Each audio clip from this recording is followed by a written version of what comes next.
Phone সব কিছুই submit নিয়ে নেয়, অবস্থা খারাপ হয়ে গেছে। তো এখানে রথ তৈরি হচ্ছে।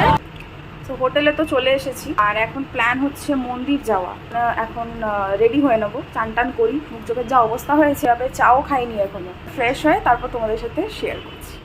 তো এখন গিয়েছিলাম চা খেতে, চা খেয়ে আবার হোটেলে ফিরে আমরা ফ্রেশ হই। আমরা হয়ে গেছি রেডি, আর এখন বেরোচ্ছি মন্দির দর্শনে।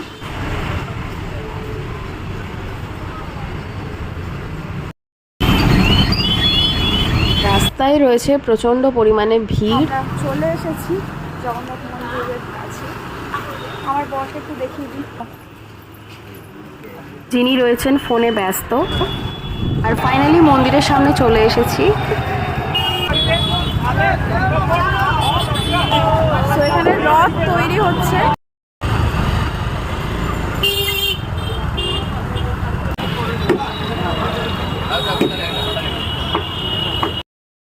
আর এই কাঠগুলো এখান থেকে নিয়ে আসছে।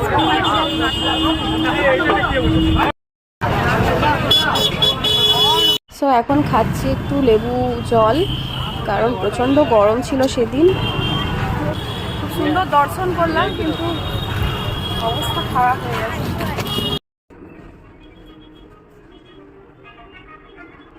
ধন্যবাদ, ওয়েলকাম। তো এরকম সমুদ্রের আওয়াজ শুনতে শুনতে ব্যালকনিতে দাঁড়িয়ে কফি খাওয়ার মজাটাই আলাদা, কিন্তু তার মাঝে কাবাব মে হাড্ডি হয়ে দাঁড়িয়েছিল এই গাড়ি ঘোড়ার এত আওয়াজ। জানি না রথযাত্রার মাস বলে নাকি উইকেন্ড বলে প্রচণ্ড ভিড় ছিল কিন্তু রাস্তায়।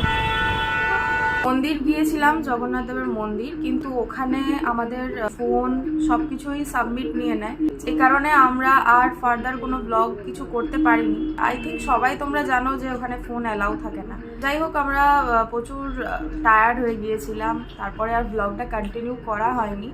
তো বাড়ি ঢুকে সোজা মানে ফ্রেশ ট্রেশ হয়ে ঘুমিয়ে পড়েছিলাম। তো এই জাস্ট কিছুক্ষণ আগে উঠলাম, একটু চাটা খেলাম। তো এখন ভাবছি একটু বেরোবো বিচ সাইডে, আর বিচটা খুব সুন্দর লাগছে দেখতে এখান থেকে। টুকটাক একটু স্ন্যাক্স খাওয়া হচ্ছে, রেডি হয়ে আবার বেরোবো, তারপরে তোমাদের সাথে দেখা হচ্ছে।